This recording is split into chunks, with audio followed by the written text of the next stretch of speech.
할렐루야. 예, 여러분을 축복합니다.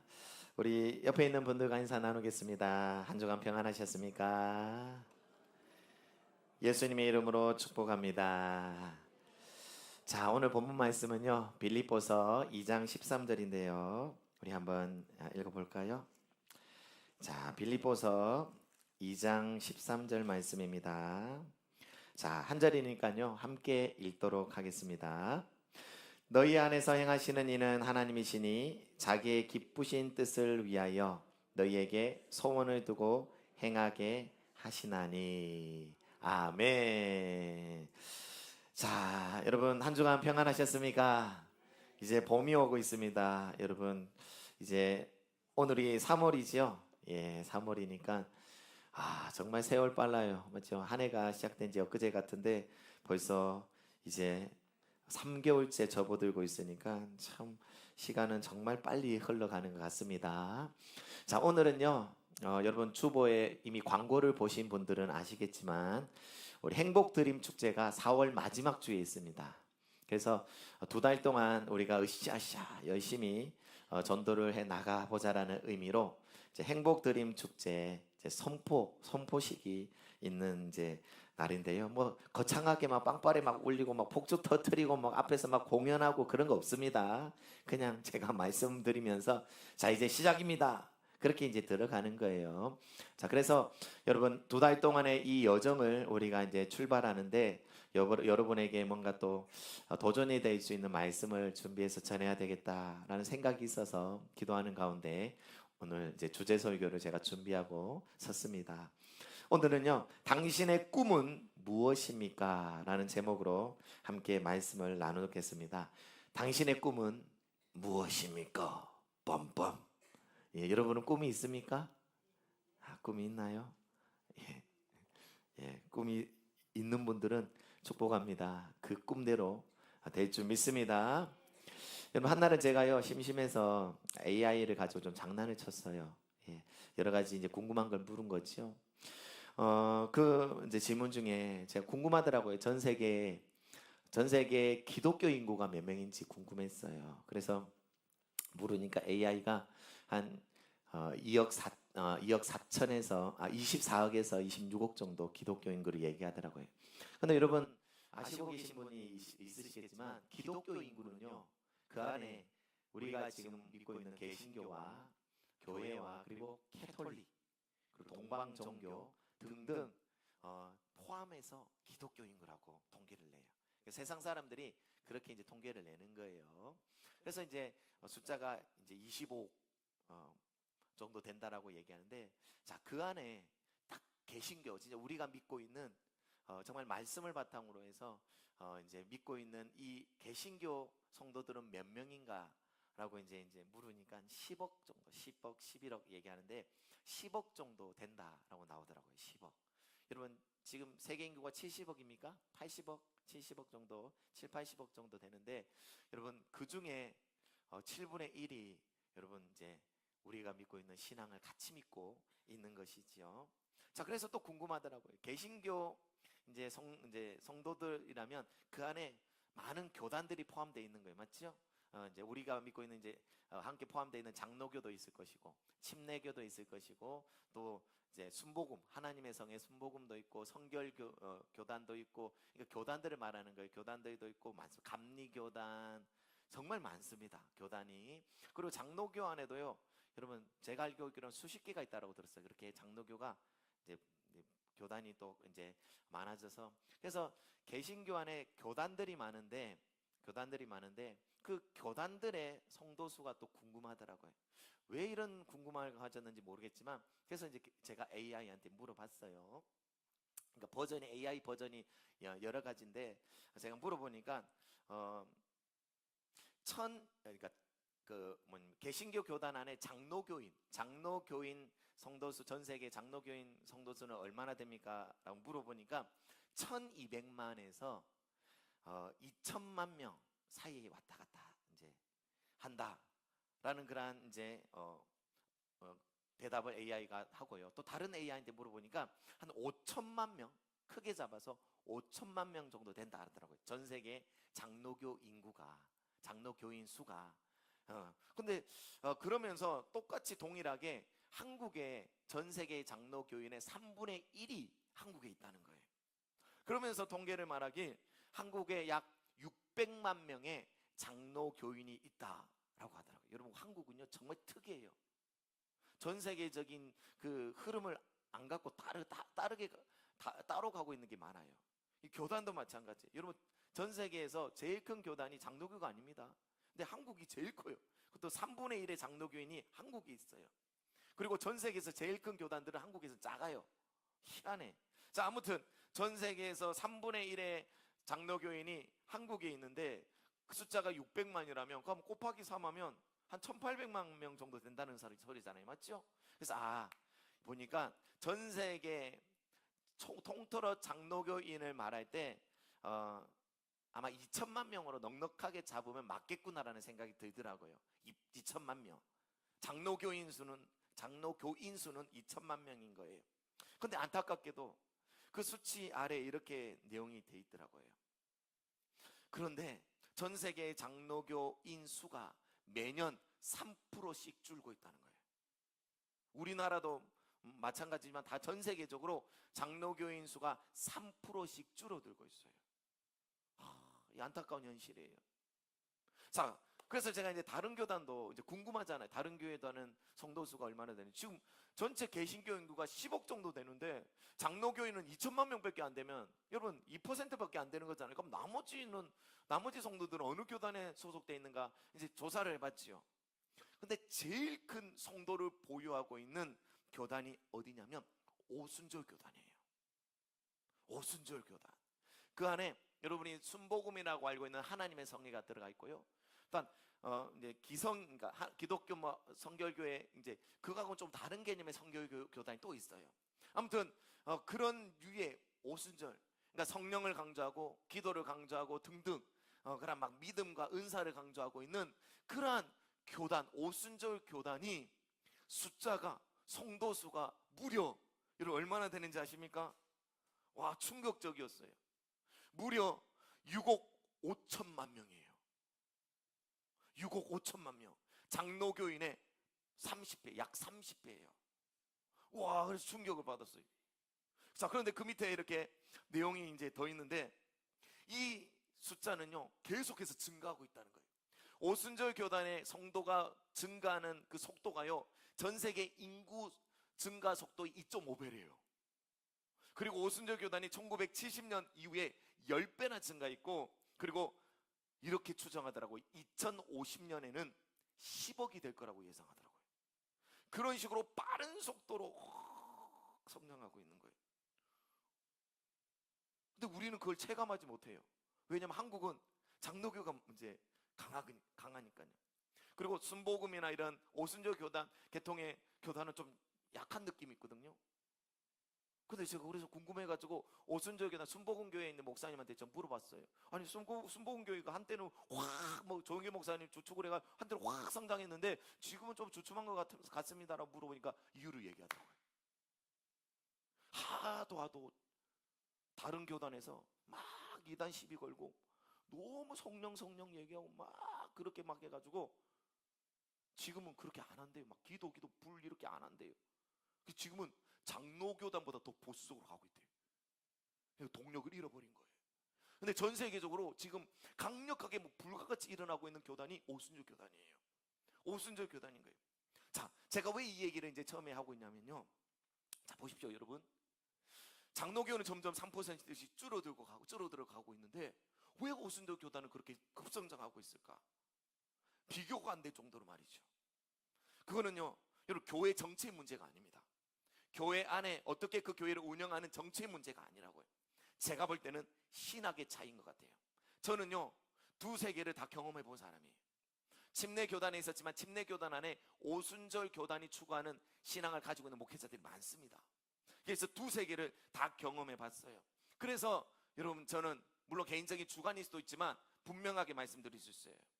저는 어릴 때부터 장로교를 다녔잖아요. 장로교에 피가 흐르고 있어요. 지금도 장로교에 다니고 있습니다. 근데 만약에 제가 장로교 인문으로만 계속해서 목회자가 되고 지금까지 왔다면 저는 이렇게 말 못할 거예요. 저는 두 세계를 다 경험해 본 거예요. 그래서 분명하게 말씀드릴 수 있습니다. 도대체 무슨 차이가 이렇게 만들고 있는 걸까? 여러분, 장로교의 특징이 있습니다. 장로교는요, 하나님의 주권을 강조해요. 여러분, 신약의 큰 중요한 흐름 중에 하나님의 주권과 인간의 의지, 이 두 부분을 계속해서 이제 이렇게 비교하고 이렇게 또 이렇게 강조하는 어떤 영역들이 있어요. 신약의 한 부분에. 여러분, 장로교는요, 하나님의 주권을 인간의 의지보다 더 많이 강조합니다. 인간의 의지를 무시하는 게 아니에요. 있다라고 믿고, 자유의지가 있다라고 믿고, 또한 그런 부분들에 있어서도 신학이 있습니다. 발전해 있습니다. 그런데 인간의 의지보다, 인간의 어떤 선택과 결정의 의지보다 하나님의 주권을 훨씬 더 강조합니다. 그래서 장로교는요, 하나님의 섭리, 하나님의 계획, 하나님의 뜻, 하나님이 원하심, 이런 등등의 어떤 내용들에 있어서 훨씬 더 많이 강조하고 설교하고 추구하고 막 그렇게 해요. 그러니까 인간의 의지보다는 훨씬 더 비교가 안 될 정도로 많이 다룬다는 거예요. 그리고 장로교회는 말씀, 그리고 교리 문답, 이런 것들에 있어서 굉장히 강조합니다. 이런 특징이 있어요. 자, 근데 반대로 오순절 교단은요, 하나님의 주권도 강조하지만 인간의 의지를 장로교보다 훨씬 더 많이 강조해요. 인간의 의지, 인간의 선택, 인간의 어떤 부분에 있어서 훨씬 더 강조합니다. 그래서 오순절 교단 계통은요, 믿음, 기도, 꿈, 목표, 이런 것들을 강조를 많이 합니다. 이게 왜 그런지 알겠죠? 신학의 강조점이 다른 거예요. 둘 다 성경적입니다. 성경에서 다 얘기하고 있어요. 둘 다 성경을 바탕으로 해서 그렇게 가고 있는데, 그렇게 좀 특징을 가지고 가고 있다고요. 자, 그런데 결과적으로 어떤 쪽이 훨씬 더 많이 영혼을 구원하고 있나요? 여러분, 영혼 구원이 중요한 거예요. 우리는 결과적으로 어떤 쪽이 훨씬 더 많은 영혼을 구원하고 있냐는 거예요. 장로교는 점점 3%씩 줄어간다는 것은 더해지고 있지 않다는 거예요. 근데 오순절은 폭발적으로 6억 5천, 앞으로도 계속해서 그렇게 성장한다면 우리보다 훨씬 더 많은 영혼들을 구원하고 있는 거예요. 여기에 우리는 충격을 받을 수밖에 없어요. 자, 그러니까 장로교가요, 하나님의 주권, 하나님의 그러한 섭리, 이런 것들을 강조할 때, 오순절 교단은 하나님의 그러한 은혜가 필요하고 하나님의 주권과 섭리와 뜻이 중요하지만, 그럼에도 불구하고 우리에게 주신 자유의지를 가지고 하나님 안에서 꿈을 꾸고 하나님 안에서 목표를 가지고 힘차게 달려나갈 때 하나님께서 도우시고 하나님께서 이루시고 하나님께서 역사하신다라는 가운데 쭉쭉쭉쭉쭉 계속 가고 있는 거예요. 근데 우리 장로교인들은 하나님이 하시겠지, 하나님께서 해주시겠지,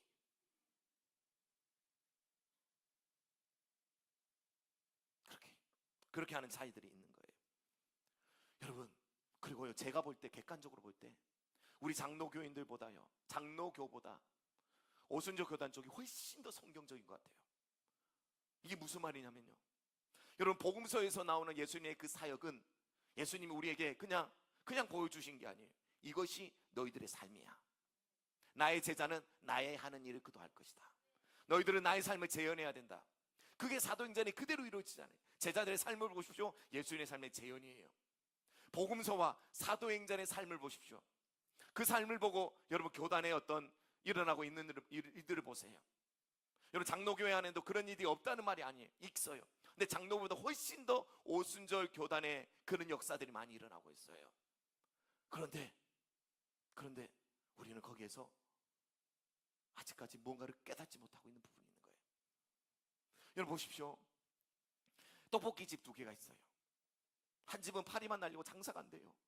근데 옆에 있는 떡볶이집이요, 불티나게 팔리는 거예요. 막 사람들이 줄을 서가지고 막 떡볶이를 먹고 그러는 거예요. 그럼 정상적인 사람이면 어떻게 생각해야 돼요? 파리만 날리고 있는 집에서 떡볶이 장사를 하는, 파리만 날리는 떡볶이 장사를 하는 그 사장님이라면 어떻게 해야 돼요? 어떻게 해? 옆에 떡볶이집에 가가지고 불티나게 팔리는 떡볶이 가게 가가지고 도대체 왜 떡볶이가 그렇게 잘 팔리는지, 왜 잘 되는지 알아야지요. 그렇게 해서 벤치마킹을 해가지고 뭔가 바꿔 나가야 되는 거예요. 여러분, 우리도 마찬가지. 여러분, 장로교의 장점이 있습니다. 우리가 가지고 있는 장점들이 있다고요. 여러분, 하지만 우리에게 부족한 부분이 있어요. 그 부분은 배워야 돼요. 배워야 된다고요. 적어도 영혼 구원의 부분에 있어서 훨씬 더 많은 결과를 내고 있다면 우리는 더더욱 배워야 돼요. 그 부분에 있어서 깨어나야 된다고요. 그래서 제가 지금 서론에서 이렇게 길게 얘기하고 있는 거예요. 여러분 어느 교단이든 개신교라고 말하면 모든 그 교단들은 적어도 구원을 받는 부분에 있어서는 동일합니다. 주 예수 그리스도를 믿어서 구원을 받습니다. 그 부분이 달라지면 이단이 되는 거예요. 그래서 그 부분을 다 같이 공유하기 때문에 개신교라는 바운다리 안에 둔 거예요. 자, 그런데 그렇게 구원을 받고 신앙생활 하는 부분에 있어서 강조점이 다르기 때문에 교단들이 만들어진 거예요. 이단이 아니라 강조점이 다르기 때문에 교단이 만들어진 거라고요. 그러면 다른 교단에서 장점인 것이 있다면 우리도 배워야 되는 거예요. 자, 그럼 오순절 교단에서 강조하고 있는 부분이 뭐라고 했습니까? 믿음, 기도, 꿈, 목표. 오늘 그래서 꿈에 대한 얘기를 좀 해볼 거예요. 꿈. 여러분, 꿈이 정말 중요합니다. 여러분, 꿈이 중요합니다. 여러분, 장로 교인들도 꿈을 중요하게 여기는 분들 많아요. 하지만 그것보다 훨씬 더 비교도 안 될 정도로 오순절 교단은 그걸 많이 강조해. 그리고 더 많은 영혼들이 많은 꿈을 꾸고 큰 꿈을 꾸고 그것을 이루며 살아가고 있어요. 그래서 그 결과들을 그렇게 내고 있는 거예요. 자, 그러면 여기에 대한 부분을 우리가 생각해 볼 때, 자, 먼저 꿈을 가지고 그것을 이루기 위해 힘쓰는 것이 성경적인 거를 먼저 봐야 되겠죠. 여러분, 이게 중요하잖아요, 맞죠? 그게 성경적인가? 꿈을 가지고 그것을 이루어가기 위해 힘쓰는 것이 성경적인가? 네, 아멘입니다. 자, 오늘 본문 말씀입니다. 보세요. 자, 빌립보서 2장 23절입니다. 13절 죄송합니다. 자, 빌립보서 2장 13절 같이 한번 다시 읽어볼게요. 시작. 너희 안에서 행하시는 이는 하나님이시니 자기의 기쁘신 뜻을 위하여 너희에게 소원을 두고 행하게 하시나니. 아멘. 여러분, 이게 하나님의 일하시는 방식이에요.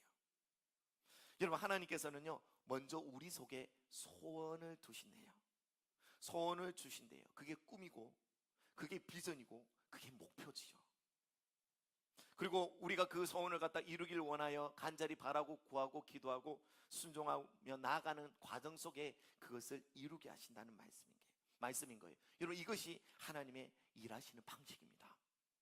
여러분, 그러니까 꿈을 꾸고 그것을 이루어가는 이러한 내용들, 하나님 안에서 이루어가는 이 삶의 내용들은 지극히 성경적이라는 거예요. 여러분, 하나님께서 아브라함을 부르셨습니다. 아브라함을 그 우상의 도시 갈대아 우르에서 부를 때 어떻게 합니까? 그에게 꿈을 줍니다. 네가 내 말에 순종해서 내가 지시할 땅으로 가면 네가 그곳에서 큰 민족을 이루게 될 것이고 너는 복의 근원이 될 것이다. 꿈이지요. 비전이지요. 목표를 주셨어요. 하나님이 요셉에게도 마찬가지입니다. 그 어린 요셉에게 하나님께서 꿈을 주셨어요. 하늘의 해와 달과 별들이 자신에게 절연하는 꿈을 줬다고요. 요셉이 형들에게 팔려서 이집트에서 노예 생활할 때 그 꿈을 생각하지 않았을까요? 보십시오. 요셉에게도 하나님은 꿈을 통해서 일하셨어요. 다윗도 마찬가지입니다. 다윗이 어린 목동일 때 하나님은 사무엘을 통해서 다윗에게 기름을 붓지요. 왕의 기름이었어요. 꿈이지요. 하나님은 어린 다윗에게 꿈을 주셨어요. 다윗은 그 꿈을 향해서 나아갔던 거예요. 신약의 바울도 마찬가지입니다. 바울이 선교사로 하나님께서 부르셨어요. 그래서 바울이 하나님의 부르심을 따라서 이제 여러 섬들과 지역을 다니면서 복음을 전하죠. 전도를 하죠. 자, 그런데 어느 순간부터 바울의 마음속에 꿈이 생겼어요. 그 꿈이 뭔지 압니까? 내가 로마 제국 심장부 수도로 가서 그곳에 복음의 폭탄을 터뜨리라. 그리고 내가 땅끝까지, 당시 땅끝은 스페인의 땅끝이라고 생각했어요. 그곳까지 나아가 복음을 전하리라. 꿈이지요. 여러분, 하나님은 이렇게 우리 속에 소원을 두게 하시고 그것을 이루어가게 하신다고 해요. 이게 하나님의 일하시는 방식입니다. 하나님이 일하시는 방식이에요. 자, 그러면 이런 질문이 이제 던져져요. 왜 하나님은 그렇게 일하실까? 왜 하나님은 우리에게 꿈, 목표를 주시고 그것을 이루어가게 하시는 걸까? 여러분, 목표가 있다는 건, 꿈이 있다는 건요 유익이 많습니다. 유익이 많아요. 세 가지 정도로 얘기할 수 있어요. 첫 번째, 꿈이 있는 사람은, 목표가 있는 사람은 더 집중력 있게 살 수 있어요. 삶을 더 집중력 있게 살 수 있다고요. 본인이 가지고 있는 에너지, 본인이 가지고 있는 힘, 본인이 가지고 있는 그런 어떤 부분들을 집중력 있게 더 목표가 있기 때문에 쏟아부을 수 있다고요. 그리고 목표가 있기 때문에 더 부지런하게 살아요. 더 부지런하게. 자, 이게 첫 번째입니다. 목표를, 왜 하나님께서 목표를 두고 우리를 그렇게 이루어 가시게 하시는 걸까? 첫 번째, 더 집중력 있게 살게 한다고요. 두 번째는 성장과 성숙 때문이에요. 여러분, 목표가 정해지면요, 그 목표를 이루기 위해서 부단한 노력들을 하죠. 그 속에서 그걸 이루기 위해서 몸부림치면서 성장이라는 것을 이제 얻는 거예요. 또한 여러분, 정말 어려움 가운데서 그것을 이루기 위해서 몸부림칠 때 하나님은 능력을 더하셔요. 그래서 여러분, 목표가 있다는 건요, 성장과 성숙을 가지고 오기 때문에 그런 거예요. 자, 마지막으로 세 번째, 여러분, 왜 하나님의 목표를 두고 이루어 나가시는 걸까? 목표를 정하지 않는 것보다 목표를 정하는 것이 훨씬 더 많은 일들을 이룰 수 있기 때문이에요. 훨씬 더 많이, 훨씬 더 많이. 그게 우리 사람의 여러분 심리입니다. 그래서 여러분, 하나님은요, 우리 안에 소원을 두시고 그것을 이루어가게 하시는 겁니다. 여러분, 그래서 내 인생에 꿈과 목표가 있다는 건요, 너무나 중요해요. 너무나 중요해요. 여러분, 프로렌스 체드윅이라는 여성이 있습니다. 많은 강의에서 이 여성에 대해서 언급합니다. 왜냐하면 그분이 목표가 있고 없고를 설명하는데 정말 좋은 그런 이제 삶을 보였거든요. 여러분, 체드윅이라는 이 여성은요, 1952년에 어떤 도전을 하냐면요, 카탈리나 해협을 수영으로 내가 횡단하겠다는 도전을 합니다. 여러분, 카탈리나 해협은요, LA 로스앤젤레스에서 남서쪽으로 약 34km 떨어져 있는 카탈리나 섬 사이에 있는 바다를 말하는 거예요. LA에서 카탈리나 섬까지의 이 거리가 34km인데 그거를 수영을 해서 건너겠다는 거예요. 그 도전을 이 체드윅이라는 여성이 합니다. 자, 첫 번째 도전은 실패했어요. 왜냐하면 이 해협은요, 안개가 많기로, 그리고 이거 조류가 강하기로 유명합니다. 첫 번째 도전을 하려고 이제 하는데 안개가 너무나 자욱하게 끼어 있는 거예요. 와, 그런 바다 무서울 것 같은데 저는요, 그 여성은 담대하죠. 안개가 끼어서 안 보이는데 체드윅은 이제 시작합니다. 수영을 해서. 그렇게 해서 무려 여러분 15시간이나 수영을 해서 가요. 15시간. 그런데요, 첫 번째 도전은 실패합니다. 그것도 자신이 목표하고 있는 그 지점을 300m 앞두고요. 300m밖에 이제 안 남았는데 포기 선언을 했어요. 체력이 모자라서가 아니에요. 그냥 안 될 것 같아서 포기해버린 거예요. 왜요? 목표 지점이 안개 때문에 안 보였기 때문이에요. 자, 그런데 두 번째, 2달 뒤에 그녀가 또 도전합니다. 또 도전해요. 이번에는 성공을 했어요. 그런데요, 더 놀라운 건 그날도 여전히 안개가 자욱했어요. 앞이 안 보였어요. 근데 성공을 했습니다. 성공을 하고 난 다음에 그녀가 하는 말이에요. 내가 성공할 수 있었던 것은 목표가 안 보였지만 머릿속으로 자신이 가야 될 그 지점을 계속해서 생각했대요. 계속해서 그 목표를 생각했대요. 그리고 그 목표에 집중했대요. 그리고 나는 그 목표 지점까지 간다라고 생각하고 계속해서 간 거예요. 그리고 결국 해협을 건넌 겁니다. 그렇게 건넜는데 남성들도 기록들이 있을 거 아닙니까?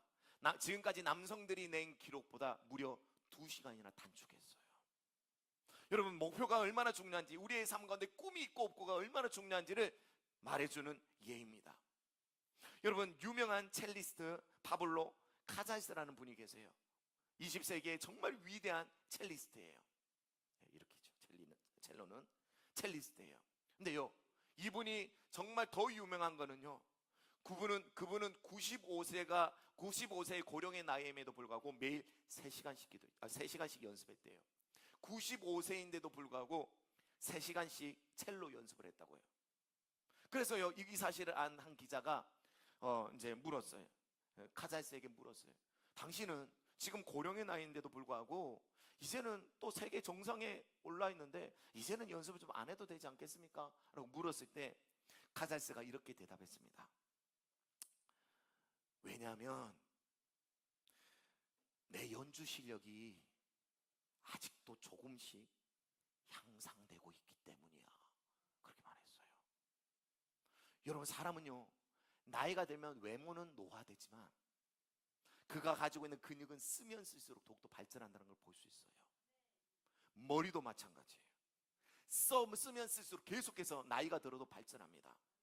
목표가 있는 사람은 그 목표를 가지고 계속해서 나아가면 여러분 계속해서 성장할 거예요. 근데 많은 사람들이 나이가 들면 목표가 없어요. 목표가 없어. 꿈이 없어. 그냥 하루하루 되는 대로 살아가요. 그러니까 모든 것들이 빠른 속도로 노화가 되는 거예요. 모든 것들이 빠른 속도로 힘을 잃어가는 거예요. 여러분, 목표가 너무나 중요합니다. 여러분, 목표가 있다는 것이 얼마나 중요한지를 보여주는 내용입니다. 여러분, 아무 꿈도 없이 아무 목표도 없이 살아가는 건요, 그냥 순대 같은 일만 일어나는 거예요. 순대 같은 일만. 이게 무슨 얘기냐면요, 옛날에 아주 먼 옛날에 이런 지어낸 얘기가 있어요. 한 사냥꾼이 산에 올라갔어요. 산에 올라가가지고 사냥을 했는데 사슴을 잡았네요. 사슴을. 그래가지고 와 해서 그 사슴을 이제 잡아가지고 가까이 가보니까 그 사슴이 이렇게 말하는 거예요. 살려주세요, 살려주세요. 저를 살려주면 오늘 안에 당신의 소원 3가지를 들어드릴게요 라고 말하는 거예요. 그래서 이 사냥꾼이 아니 사슴이 말을 하네, 신기하고 방통해서 살려줬어요. 그리고 집에 와서 마누라에게 여보, 내가 산에서 사슴을 잡았는데 말을 하네. 그 사슴이 이렇게 말했어. 그 얘기를 이제 마누라가 듣고 둘이가 이제 앉아가지고 신통방통해가지고 앉아가지고 야 그러면 진짜 세 가지 소원을 들어준단 말이야? 뭐 어떤 소원을 말할까? 하면서 둘이 막 이제 얘기를 하는 거예요. 어떤 소원을 말할까? 돈을 많이 달라고 해볼까? 금덩어리 달라고 말해볼까?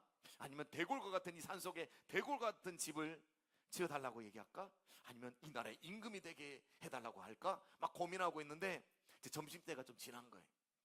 둘이가 배가 너무나 고팠어요. 그래서 배가 고픈 가운데 옆집에서 순대를 삶고 있는지 순대 냄새가 솔솔 이렇게 나는 거예요. 그래서 너무 배가 고프니까 아내가, 마누라가 아이고 배도 고프고 진짜 순대나 실컷 먹었으면 좋겠다. 그냥 무의식이 그 말이 나온 거예요. 순대나 그냥 실컷 먹었으면 좋겠다라고 하자 자기들 앞에 순대가 가득 담겨있는 상이 쫙 하고 나타나는 거예요. 우와, 순대상이 딱 나타나는데 남편이 그게 좋겠어요? 이놈의 예편나야, 지금 3가지 소원 중에 그걸 말하면 어떡해? 라고 그렇게 막 화를 내는 거예요. 지금 순대가 지금 중요해? 그 입 마누라 그냥 순대가 입 밑에 붙어버려라 그렇게 말했어요. 그래서 그 말대로 순대가 마누라 입 밑으로 팍 붙어버렸어요. 그래서 어머나, 이거 내가 잘못 말했네. 남편이 막 그렇게 이제 되는 거죠. 그래서 순대가 막 붙어가 덜렁덜렁 하니까 마누라가 여보, 돈도 좋고 금덩어리 좋고 다 좋은데 이렇게 어떻게 평생 살아요? 이거 좀 뗍시다. 그렇게 해서 나머지 한 개 소원을 갖다가 이제 순대 떼달라는 걸 썼잖아요. 그래 다 써버렸어요. 끝. 여러분 보세요. 목표가 없으면요, 비전이 없으면 기회가 와도 그냥 놓쳐버리는 거예요. 여러분, 그래서 꿈을 가지고 목표를 가지고 살아가는 것이 굉장히 중요합니다. 여러분, 왜 많은 성도들이요 꿈을 꾸지 않을까요? 인생의 목표를 가지지 않을까요? 여러분, 많은 성도들이요 꿈이 없거나 아주 작은 하찮은 목표를 가지고 살아갑니다. 그 목표가 꿈이 뭐냐고 물어보면 이렇게 말해요. 아프지 않고 잘 사는 것. 여러분, 그게 꿈입니까? 여러분, 세상 사람들은 그렇게 살 수 있을지 몰라도요 우리는 그렇게 살면 안 돼요.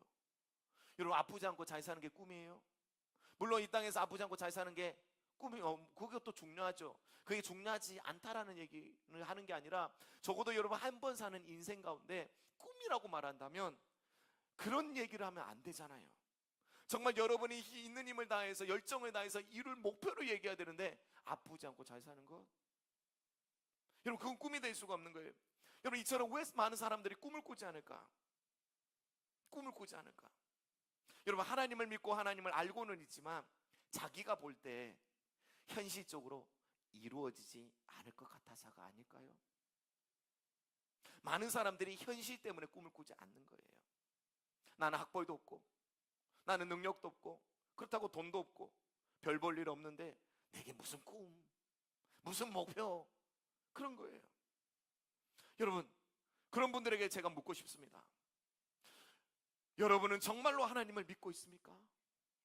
여러분은 정말로 하나님을 믿고 살아가고 있나요? 여러분, 하나님은 어떤 분이십니까?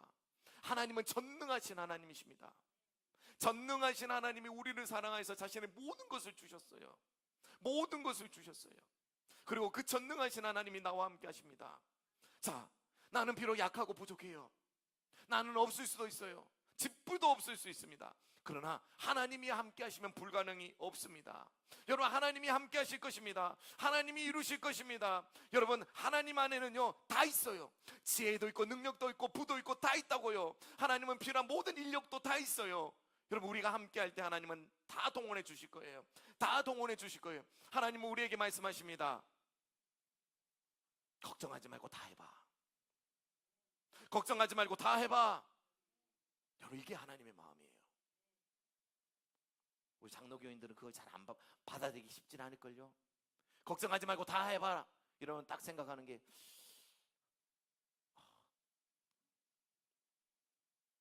진짠가? 이런 생각이 드는 게 우리 안에 뭔가 장치들이 만들어져 있기 때문이에요. 그 얘기는 좀 이따 더 하고요. 진짜 하나님 그렇습니다. 걱정하지 말고 다 해봐라. 여러분, 여러분의 아버지가 대기업의 총수예요. CEO, 회장이라고 해요. 여러분이 그 회장의 자녀라고 생각해 보세요. 여러분이 그 회장의 자녀로서 살아가는데 여러분의 꿈이 잘 먹고 잘 사는 거, 그 정도의 수준이겠어요? 그거밖에 안 되겠어요? 여러분, 회장 총수의 아들들은 다른 생각을 할 거예요. 꿈을 아버지 크기만큼 꾼다고요. 아버지가 일궈온 그 회사의 크기만큼 꾼다고요. 우리 하나님은 온 우주보다 크신 하나님이에요. 전능하신 하나님이십니다. 자, 그런데 여러분의 꿈이 그냥 잘 먹고 잘 사는 거예요? 건강하게 그냥 사는 거예요? 매일 그냥 별탈 없이 사는 게 그게 꿈이라고 말할 수가 있겠어요? 여러분, 진짜로 하나님의 마음은 우리가 하나님의 기업을 생각하고 그 기업을 이어가고 그 기업을 통해서 하나님의 놀라운 일들을 이루어가는 게 하나님의 마음입니다. 그래서 하나님은 우리에게 말씀하십니다. 다 해봐. 하고 싶은 거 다 해봐. 내가 밀어줄게. 밀어줄게. 하나님은 그렇게 말씀하는 거예요. 죄를 짓는 것이 아니라면 해봐. 해봐. 내가 다 밀어줄게. 여러분, 안 그럴 것 같아요? 하나님 정말 그러십니다. 정말 그러세요. 하나님은 우리가 꿈을 세우고 그 꿈을 이루어나가는 데 있어서 팍팍 밀어주십니다. 물론 꿈을 세우는 부분에 있어서 우리가 생각해야 될 몇 가지가 있어요. 몇 가지가 있어요. 네 가지입니다. 네 가지. 자, 보세요. 우리가 꿈을 세울 때 중요한 건 네 가지. 첫 번째는요, 그 꿈이 주님의 뜻인지를 분별해야 되겠죠. 맞죠? 여러분, 우리가 살아가는 삶 가운데 성경을 통해서나 기도를 통해서나 어떤 삶의 어떤 내용 속에서 하나님 우리에게 소원을 주신다, 꿈을 주신다고요. 그러면 그걸 하나님의 뜻인지를 묻는 거는 당연한 거예요. 그건 기본이에요. 기본 세팅이에요. 오순절 개통 교단도 다 그렇게 하고 있어요. 여러분, 그게 아니면 안 되지요. 맞죠? 그거는 기본인 거예요. 기본 중에 기본인 거예요. 하나님의 뜻을 묻고 확신을 가지는 것이 중요해요. 그런데 이미 하나님께서 성경에서 약속하고 있는 내용이라면 굳이 물을 필요도 없어요. 예를 들어서 땅끝까지 이르러 복음을 전하는 증인으로 삼겠다면 전도라는 영역 안에서 여러분이 하나님, 저는 10,000명을 전도하겠습니다. 하나님, 저는 10만 명을 전도하겠습니다. 이런 건 굳이 안 물어도 돼요. 왜? 이미 하나님의 뜻이 밝혀졌으니까. 이제 그런데 그게 아닌 내가 사업을 해야 될지, 내가 직장 생활을 해야 될지, 내가 무엇을 해야 될지에 대한 부분에 있어서는 물을 필요가 있죠. 물을 필요해요. 구체적으로 물을 필요가 있죠. 하나님의 뜻을 물을 필요가 있죠. 자, 그리고 그렇게 목표를 정하고 꿈을 가질 때 두 번째, 구체적인 목표를 정하는 것이 중요해요. 구체적이어야 돼요. 구체적이어야 돼요. 여러분, 꿈이라는 거는, 목표라는 건 구체적이어야 됩니다. 구체적이지 않는 꿈은 꿈이 아닙니다. 이런 거예요. 내가 전도를 많이 하겠다. 이건 꿈이 아니에요. 여러분, 꿈은 이거예요. 나는 앞으로 평생에 1,000명을 전도하겠다. 이게 꿈이에요. 나는 앞으로 내가 일구고 있는 이 기업이 앞으로 자산 가치가 이 정도로 되게 성장할 것이며 이걸 통해서 내가 어떤 일들을 이루어 갈 것이다. 이게 꿈이에요.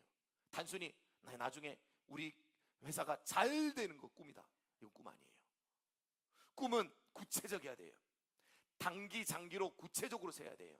그래야지만 우리가 그걸 바라볼 수가 있습니다. 그걸 이루기에 힘쓸 수가 있어요. 세 번째, 그 목표를 달성하기 위해 강렬한 열망이 있어야 됩니다. 강렬한 열망이 있어야 돼요.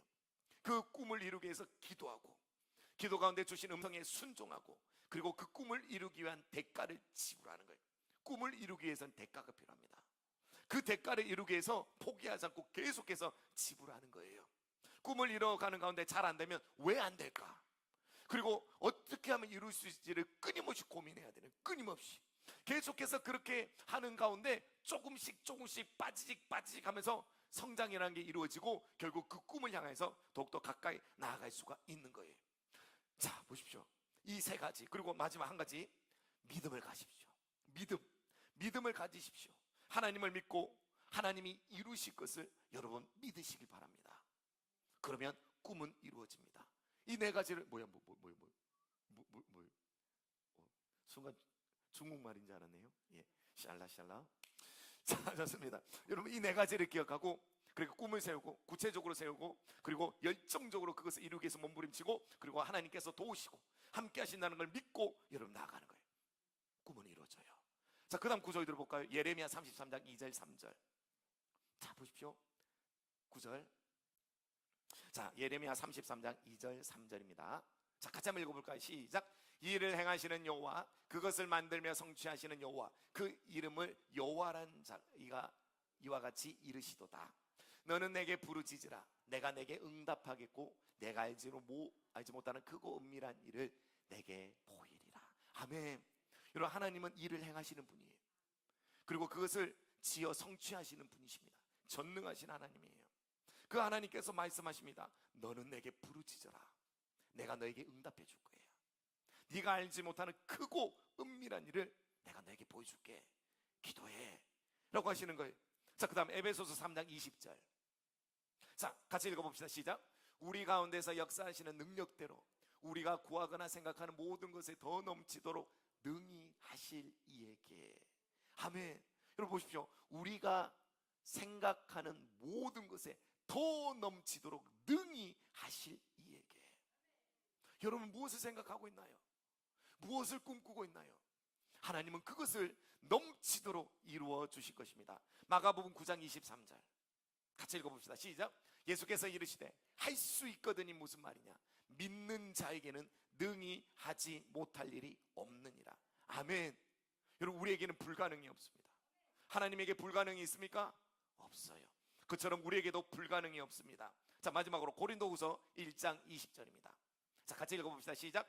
하나님의 약속은 얼마든지 그리스도 안에서 예가 되니 그런즉 그로 말미암아 우리가 아멘하여 하나님께 영광을 돌리게 되느니라. 하나님의 모든 약속은 이미 예수 그리스도 안에서 승인 사인이 났어요. 예스가 되었다고요. 그렇다면 하나님이 우리에게 약속하신 바를 붙들고 우리는 아멘하면서 앞으로 전진하면 되는 거예요.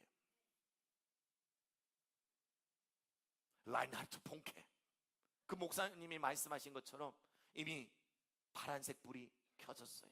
녹색 불이 들어왔다고요. 건너면 되는 거예요.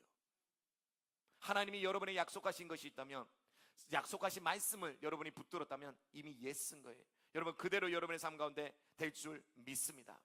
자, 그렇다면 여러분 우리는 얼마나 큰 꿈을 가져야 할까요? 얼마나 큰 꿈을 가져야 될까? 여러분 내가 할 수 있겠다 싶은 수준의 10배를, 적어도 10배 이상을 가지십시오. 여러분이 할 수 있겠다 생각하는 목표보다 10배 이상을 가지십시오. 그게 최소한의 목표입니다. 여러분 우리는요 아무리 크게 보는 꿈이라도, 커 보이는 꿈이라 할지라도요 하나님에게는 작게 보여요. 하나님에게는 작게 보여요. 그래서 10배 이상의 목표를 여러분 말씀드린 겁니다. 여러분 모세의 꿈이 뭔지 아십니까? 젊었을 때 모세는 자신의 민족인 이스라엘을 이집트에서 구원해내는 거였어요. 근데 하나님은 모세보다 훨씬 더 꿈을 가지고 계셨어요. 모세를 통하여서 이스라엘 백성들을 하나님의 제사장 나라로 광야에서 준비하는 거였어요. 모세는 거기까지 생각을 못했겠죠. 근데 하나님은 모세를 통해서 그 꿈을 이루셨어요. 여러분 우리 부산에서 제일 큰 교회가 어디입니까? 수영노교지요. 여러분 수영노교회가 1975년에 수영노타리에서 개척됐습니다. 당시에 제가 수영노타리 근처에서 살았거든요. 저도 한번 지나가다가 수영노교회에서 전도하는 거, 그 문 앞에서 전도하는 거 딱 붙들려가지고 전도 당한 적이 있어요. 물론 그때는 교회 안 갔죠. 저는 고등학교 때부터 교회를 다녔으니까. 아무튼 수영노교가 75년에 개척을 해서요 80년이 딱 1980년이 됐을 때 성도 수가 400명이 됐습니다. 400명. 급성 5년 만에 그렇게 됐으니까 급성장한 거죠. 자, 그런데 그때 정필동 목사님이요, 설교 때마다 이렇게 말했어요. 앞으로 우리 교회가 3,000명 되길 원합니다. 3,000명 될 것입니다. 앞으로 우리 교회가 3,000명 될 것입니다 말했어요. 그때 많은 사람들이 이거 부산 땅에서 무슨 그런 일이 있겠노, 너무 과하다, 그렇게 생각하는 사람도 있었겠죠. 그런데 얼마 뒤에 수영로교회가 3,000명이 됩니다.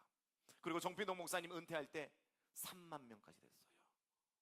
자, 보십시오. 우리가 꾸는 그 꿈의 수준과 하나님이 이루시는 꿈의 수준이 다릅니다. 하나님이 가지고 계신 스케일이 다르다고요. 그래서 여러분이 이루기를 원하는 그 꿈을 정할 때 여러분이 정했다 싶은 그 꿈 곱하기 10을 하셔야 돼요. 여러분, 많은 성공적인 삶을 살았던 분들이 이렇게 말합니다. 내가 젊었을 때 조금 더 큰 꿈을 가졌다면 나는 지금 그렇게 되어 있을 텐데, 그때는 안 될 것 같고 현실 상황을 바라보고 그럴 것 같아서 이 정도 정해서 이 정도로 이루었는데, 만약에 그때 내가 이거보다 훨씬 더 많은 꿈을 꿨다면 나는 그렇게 됐을 건데 라고 후회한다고 한답니다. 여러분, 정말 그래요. 여러분, 꿈을 가지시되 곱하기 10을 하십시오. 곱하기 10을 하십시오. 지금 우리 교회요, 우리 교회 놀라워요. 지난 부흥회 이후에 내가 1,000명을 전도하겠다라는 사람이 있어요. 누군지는 말할 수가 없어요. 또 나는 500명을 전도하겠다, 이것도 있어요. 나는 100명을 전도하겠다. 그런 사람들이 지금 일어나고 있어요. 그럼 전도 목표도 좋아요. 그 이상을 꿈꿔도 좋을 것 같아요. 여러분, 그런 목표를 분명하게 가지시고 여러분 나아가시기를 간절히 바랍니다. 그러면 목사님 꿈은 뭔데요? 목사님의 비전은 뭔데요? 여러분, 저의 비전이 곧 우리의 비전이 되겠죠. 교회 비전이니까. 앞으로 우리 교회는 300명이 될 겁니다. 아멘 해보십시오. 앞으로 우리 교회는 300명이 됩니다. 그게 1차 단기 목표예요. 2차 목표는 앞으로 우리 교회는 1,000명이 될 겁니다. 그것도 2차 단기 목표입니다. 최종 저의 목표는 3만 명이에요. 여러분, 제가 하나님 앞에 비전을 달라고 기도할 때 하나님이 저의 청년 때, 대학교를 다닐 때 제가 밤마다 기도했던 기도를 생각나게 하셨어요. 그때 제가 밤마다 1시간씩 저의 방에서 하나님 앞에 무릎 꿇고 기도할 때 이렇게 기도했어요. 하나님, 저에게 3만의 동력자를 주십시오 라고 기도했어요. 그때는 그게 무슨 의미인지 몰랐어요. 그냥 꿈을 크게 가지면 장땡인 줄 알고 그렇게 기도했다고요. 그리고 그걸 한동안 잊고 있었어요.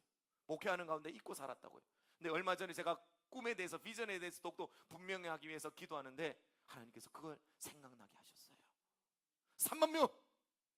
여기에서 여러분 어떤 분들은 비웃을 수 있어요. 괜찮아요, 상관없어요. 저는 갈 겁니다. 갈 겁니다. 몸부림칠 겁니다. 몸부림칠 거예요. 우리 여러분 함께 갈 겁니다. 함께 갈 겁니다.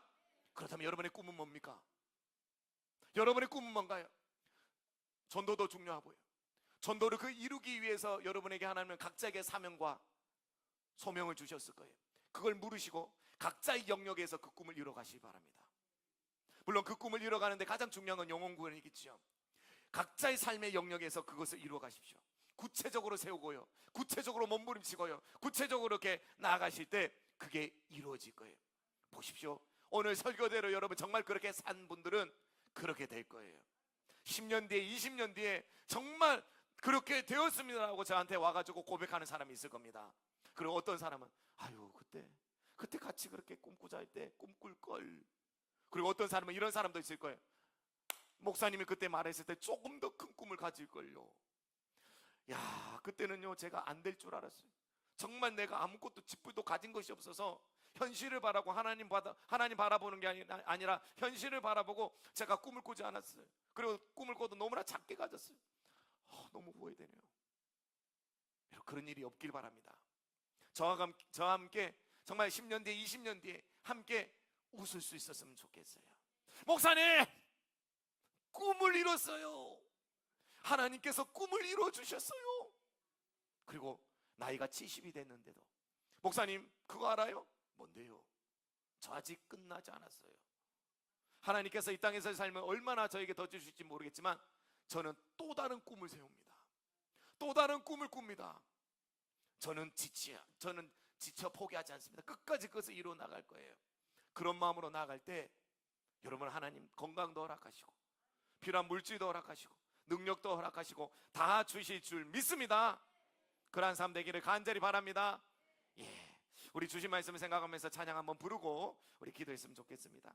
전능하신 나의 주 하나님, 여러분 이 찬양의 가사를 생각하면서요, 많은 사람들이 현실이라는 그 벽 앞에서요 두려워 떨면서 깊은 곳으로 그물을 던지잖아요. 믿음으로 나아가잖아요. 꿈을 세우잖아요. 여러분 그렇게 되지 않기를 바랍니다. 여러분 그러한 결단으로 우리 간절하게 찬양했으면 좋겠습니다. 전능하신 나의 주 하나님은 능치 못하실 일 전혀 없네.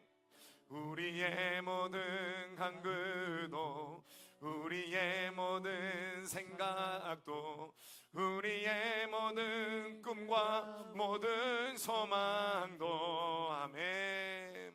신실하신 나의 주 하나님은 우리의 모든 괴로움 바꿀 수 있네. 불가능한 일 행하시고 죽은 자를 일으키시니 그를 이길 자 아무도 없네. 아멘. 주의 말씀 의지하여 깊은 곳에 금을 던져 오늘 그가 놀라운 일을 이루시는 것 보라. 주의 말씀 의지하여 믿음으로 금을 던져 믿는 자에게 능치 못함 없네. 주의 말씀 의지하여 주의 말씀 의지하여 깊은 곳에 금을 던져 오늘 그가 놀라운 일을 이루시는 것 보라. 주의 말씀 의지하여 믿음으로 금을 던져 믿는 자에게 능치 못함 없네. 여러분 제가 서두에서요 안타까운 우리 장로교 현실에 대해서 얘기했어요. 해마다 3%씩 줄고 있습니다. 그런데 우리는 반대로 갑니다. 반대로 갈 거예요. 장로교 중에서 급성장하는 교회가 될 겁니다. 정말 우리 교회는 계속해서 부흥할 겁니다. 하나님이 하신 거예요. 오, 주님께서 하신 것입니다. 여러분 저는요 오늘 장로교에 대해서 비하하거나 폄하해서 이 얘기를 한 거 아니에요. 여러분 저는 장로교가 좋아서 다시 장로교로 온 사람이 다른 교단이다. 그만큼 장로교는 장점이 있습니다. 정말 훌륭한 장점들이 있어요. 하지만 부족한 부분들이 있다는 거예요. 그 부분은 보완하면 돼요. 그 부분은 보완해 나가면 되는 거예요. 그 중에 하나의 꿈에 대해서 제가 얘기했습니다. 많은 장로교인들도 꿈꿉니다. 하지만 오순절 교단보다는 훨씬 더 약해요. 부족해요. 여러분 우리가 이걸 배워야 됩니다. 벤치마킹 해야 돼요. 정말로 여러분 하나님은 우리에게 소원을 두시고 일하시는 분이십니다. 꿈을 꾸시길 바랍니다. 꿈을 가지시기 바랍니다. 그냥 살지 마세요. 아무런 초점 없이 목적 없이 살지 마세요. 여러분 꿈을 가지시길 바랍니다. 그것을 이뤄나가도록 하나님께 기도하시고요. 그렇게 집중력 있게 살아갈 때 여러분은 지금과는 완전히 다른 삶을 살게 될 것입니다. 여러분 그것을 믿으시고 이 시간 간절하게 한번 기도합시다. 하나님 목표를 가지길 원합니다. 꿈을 꾸길 원합니다. 주님 역사하여 주시옵소서. 우리 간절하게 주님을 한번 부르짖고 기도하겠습니다. 주여 살리신 하나님 아버지, 주님 그렇습니다. 아버지 하나님 우리가 꿈을 가집니다. 주님 우리가 꿈을 가집니다. 주님 안에서 꿈을 꿉니다. 아버지 하나님 주님 안에서 꿈을 꿉니다. 아버지 우리의 마음 가운데 소원을 두시고 행하신 하나님, 소원을 두시고 이뤄가신 하나님, 아버지 하나님 꿈을 꿉니다. 주님 꿈을 꿉니다. 아버지 하나님 우리에게 꿈을 주시옵소서. 한 영혼 한 영혼에게 구체적인 꿈을 보여주시옵소서. 기도할 때 예배를 드릴 때 삶 속에서 구체적으로 보게 하여 주시고 또 그것을 기도하게 하여 주시며 그것을 붙들고 아버지 하나님 열정적으로 나아가게 하여 주시옵기를 간절히 원합니다. 살아계신 하나님 아버지의 꿈을 꿈을 이루신 하나님, 꿈을 통하여 역사하신 하나님, 아버지 하나님, 우리의 꿈을 통하여 역사하신 하나님을 찬양합니다. 아버지 하나님, 믿음 있는 사람이 꿈을 꾸며, 아버지 믿음 있는 사람이 형식으로 하나님을 바라보며, 믿음 있는 사람들의 기쁨 보고서 나아가 꿈을 가지며, 믿음 있는 사람들의 주님을 사랑해주겠습니다. 아버지 하나님, 세상에 깨어나기를 원합니다. 깨어나기를 원합니다. 주님 역사하여 주시옵소서. 꿈이 있는 자가 되게 하소서. 꿈을 꾸는 자가 되게 하소서. 계속해서 그 꿈을 향해서 나아가는 삶이 되게 하여 주시옵기를 간절히 원합니다. 주님 감사합니다. 감사합니다. 모든 영광 주님으로 받아주시옵소서. 살아계신 예수님의 이름으로 기도드립니다. 아멘. 우리 찬송가 620장 부르시며 준비한 예물 드리겠습니다.